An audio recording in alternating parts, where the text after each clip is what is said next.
How many can fit in the shoes of Raila Amolo Odinga today?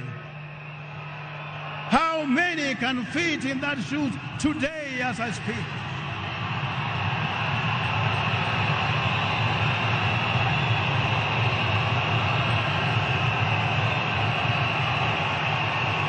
I am addressing you when I'm in the Spirit of God to proclaim that God wants us to do things right all the time, everywhere, so that Kenya could be free and all of us could be free to live in a united nation of our republic.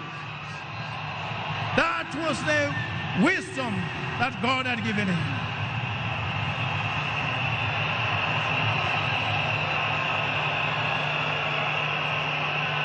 And I want to charge you in the name of God that from today, please, as we honor the right Honorable Raila Odinga, let's see ourselves as Kenya first, not from the point of view of our tribes, of our classes, of regions where we come from.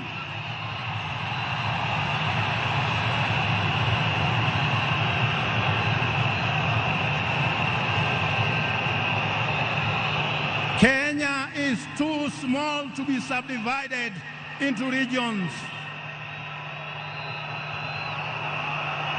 As I conclude, because I was given only 2 hours to preach, now as I conclude, it is hardly a month ago when I had breakfast with Baba. We were with Mama Ida, and we talked about things touching on the church. And one thing I say, I saw a man who was ready to meet God anytime. I saw in him a man who had made